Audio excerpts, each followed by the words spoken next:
The story of Aunt Lee's retirement. Aunt Lee, who was 78 years old, had been living with her daughter's family for retirement for as long as 9 years. But recently, she was asked to leave by her son-in-law and moved back alone to her dilapidated old house that hadn't been maintained for years.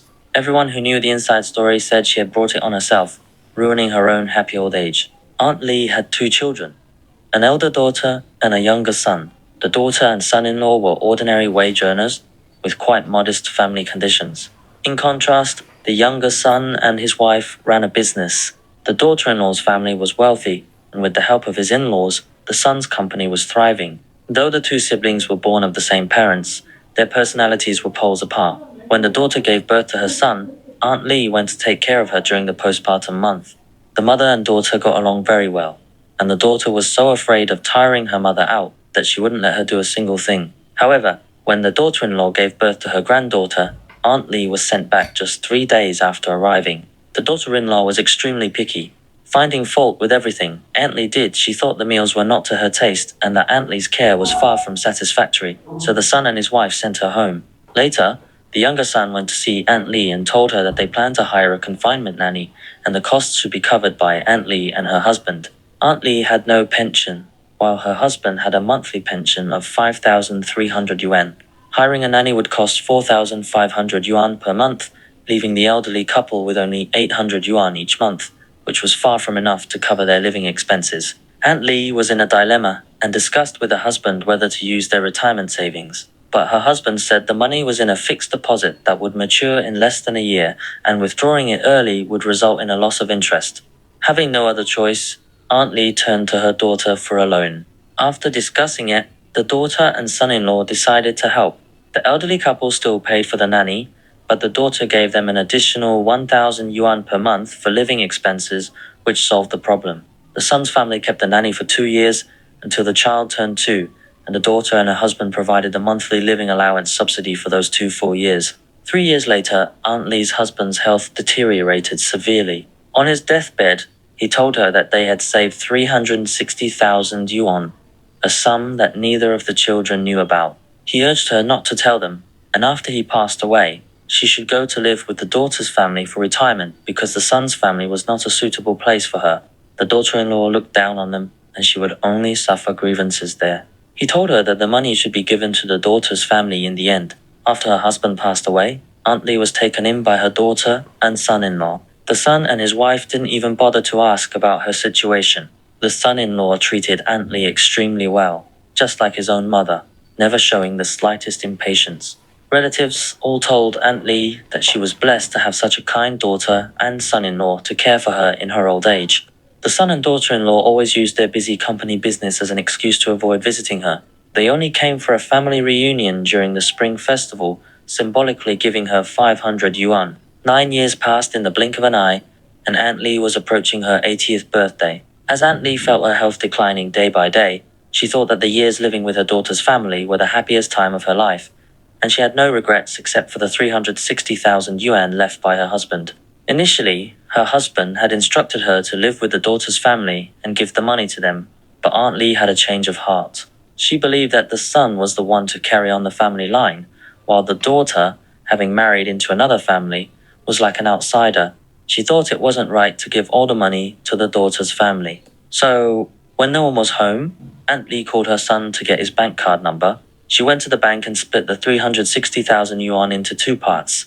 She transferred 300,000 yuan to her son's account and kept a bank card with 60,000 yuan when she returned to her daughter's home. That night, she called her daughter and son-in-law into her room, handed them the card, and said that since she was getting old, she didn't want to hold on to the money anymore and wanted to give it to them. When they heard the card had 60,000 yuan, the daughter and son-in-law were both shocked. The son-in-law said that this was her retirement money and she should keep it for herself. Aunt Lee insisted, saying that she had lived with the daughter's family for so many years, so who else should she give the money to, if not them? The son-in-law replied that the money was saved by both her and her husband, so both children deserved a share. They could split it equally, giving 30,000 yuan to each family. The daughter agreed with her husband. Aunt Lee was quite surprised, and she couldn't bring herself to say that she had already given 300,000 yuan to her son. Instead, She argued that she had lived with the daughter's family for 9 years, while the son hadn't taken care of her for a single day, so he didn't deserve any of the money, and this was also her husband's wish. But the daughter and son-in-law insisted that they couldn't take all the money for themselves. They would feel uneasy if they didn't give their brother his share. Aunt Lee couldn't persuade them, so she reluctantly agreed. The next day, the son-in-law called the younger son to talk about splitting the money. The son agreed without hesitation, so the son-in-law transferred 30,000 yuan to him and told Aunt Lee to keep the remaining 30,000 yuan for herself. Aunt Lee felt awkward and guilty, as if she had deceived her kind daughter and son-in-law. She also thought her son was too greedy. He had already gotten a large sum of money, yet he still came to claim this small share. She felt guilty for several days, but eventually consoled herself that no one would ever find out the truth, so she let it be. But the secret came out during the Spring Festival reunion. The son's family came to the daughter's house to pay New Year's respects. A quarrel broke out between the grandson and granddaughter over their lucky money. The granddaughter said, "Grandma loves me the most, she gave my family 300,000 yuan. The grandson retorted, "Grandma loves me more, she always buys me delicious snacks." The two children started fighting.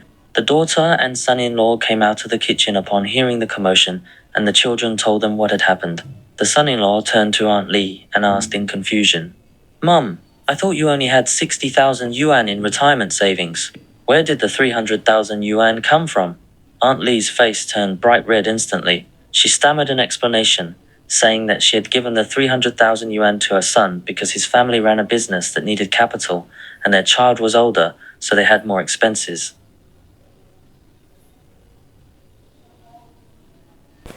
The daughter said sadly, "Mom, do you think your son's business is more important than my family? My son is 2 years older than your granddaughter. How can you think like that? Over the years, who has spent more time with you, my son or your granddaughter?" The son chimed in, "Sis, when it comes to money, it should naturally go to the son. The daughter is an outsider once she marries. Frankly speaking, you shouldn't even have gotten that 30,000 yuan. All this money should be mine." The son-in-law replied coldly that 30,000 yuan is still untouched. It's still in Mom's hand.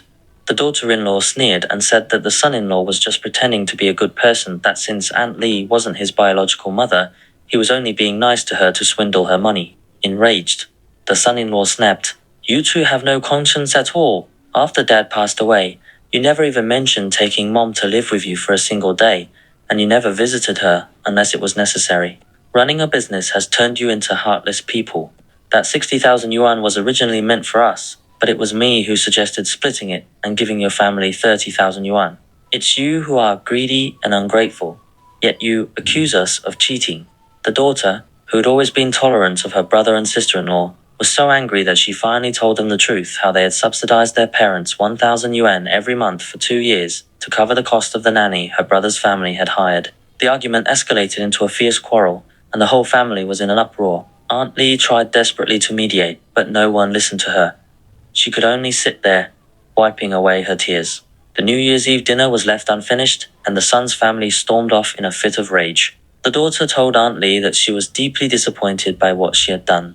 The son-in-law didn't say a single word to her, but his heart was broken. From then on, he never spoke to her again, and he didn't even look at her directly when they were at home. Aunt Lee felt more and more uncomfortable, with a heavy weight on her chest.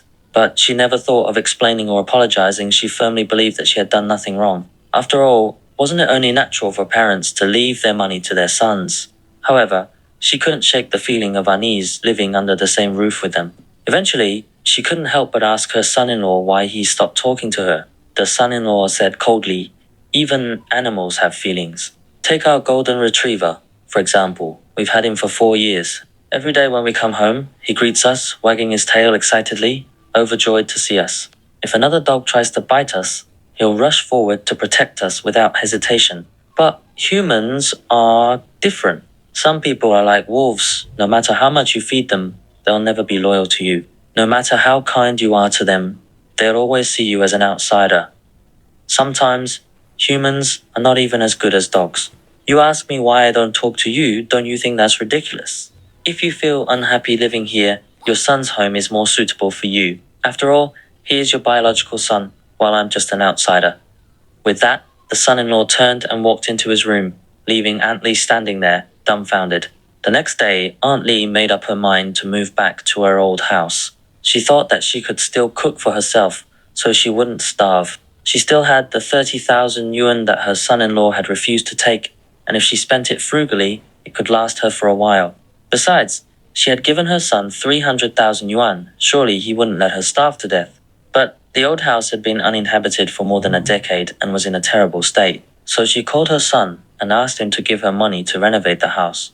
Aunt Lee had no pension of her own, so when her son heard her requests, he flew into a rage. He complained that at her age, she was being ridiculous for wanting to live alone. Aunt Lee retorted angrily, "It's all your fault for letting the cat out of the bag. Now I have no face to stay at my daughter's house anymore. Hurry up and give me the money to fix the house. And when this 30,000 yuan runs out, you have to give me 1,000 yuan every month for living expenses." The son replied impatiently, "I've already invested all that money in my business. I can't get a single cent out of it right now." Aunt Lee shouted, "It's all because of you that I ended up in this mess. Now, you don't even want to take care of me, you're so heartless." The son snapped back, "It's your own fault for messing things up. You should have given me all 360,000 yuan in the first place. If you had kept it a secret from my sister, everything would have been fine." His words nearly made Aunt Lee faint from anger. The daughter returned home and found that her mother was gone. Just then, her brother called and accused her of being unfilial for driving their mother away. The daughter was so angry that she almost threw the phone away, thinking that her brother was utterly shameless. In the end, Aunt Lee was picked up by her daughter and brought back to her home.